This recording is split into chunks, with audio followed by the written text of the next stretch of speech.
So this page might be blank for you, and that's just because you haven't added any goals. So no worries. On here, you're seeing that there's a few goals for Penelope. These have come from her IEP. And what I want to show you quickly is how you can go ahead and add a new goal. So you're just going to click on this button right here, add new goal.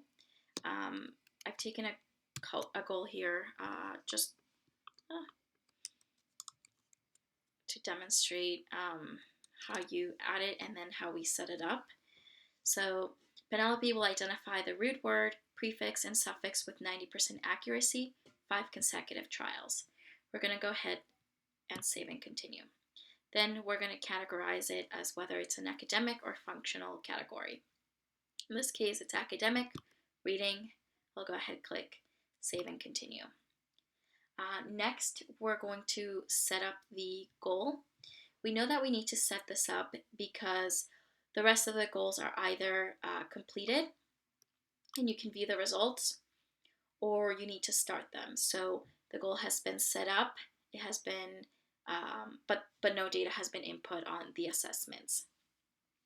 So in this case, we're going to go ahead and set up the goal the goal we just added. And it's going to ask you 3 questions. One being, during each task, how will you assess this goal? You can either do formal assessments, data collection tools, or I'm not sure. For formal assessment, it's going to give you some options. Perhaps you're using Aimsweb, Dibbles, Easy, CBM, iReady, and you can actually click on these and it'll direct you to the website. If your formal assessment is not on here, you can go ahead and add your own. If you're using a data collection tool, it's going to give you some data collection tool options, such as goal rubric, checklist, 5Ws worksheet, and also the option to upload your own. If you click on one, just as an example, it's going to take you to a live Google Doc link where you can print this out or save it onto your own Google Drive. And if this is what you'll be using, you can go ahead and select it and it'll attach. Next, if you're not sure, you can always just put I'm not sure. And then it's going to ask you how often will this data be collected. It does auto-populate from the actual goal, 5 consecutive times. So you can always edit this in case it is incorrect, but it's set to 5 times. You can change this to daily, weekly, monthly, or quarterly. And then we're going to save and continue. And then lastly, it's going to ask you what success target is this goal aiming for. We know that it's aiming for 90% accuracy, which populates it to that. And you can always edit this as well. So we'll go ahead and click save and continue. And then it's going to take us back to the goals list. Now, let's just say a few weeks have passed and you've assessed Penelope and you have some data to input. We can just go ahead, find the goal, and start inputting data. So we'll click start, and because it will be assessed 5 consecutive, there's going to be 5 consecutive trials. We have 5 data tasks to input information in. So let's just say we assessed Penelope on August 1st for the first time, and she tested with a 70% accuracy. You can input notes as well on here, or you can also upload actual results as a file or as a live link. Then let's just say we tested Penelope again 2 weeks later, and she tested with 78% accuracy.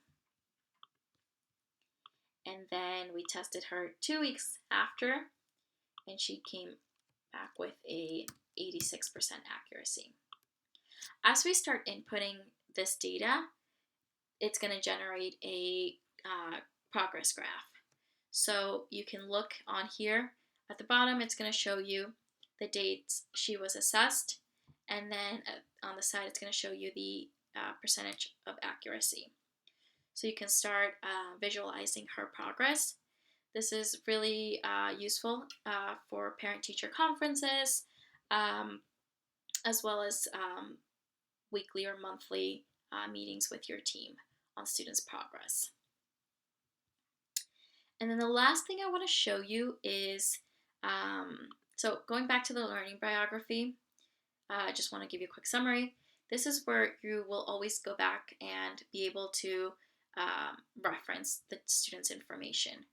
But then you also have this little printing icon right here where it will retrieve the entire document so that you can either print it out or save it as a PDF. It does take a little bit for it to generate, just because so much information is on there. But I'll show you in 1 second what this looks like.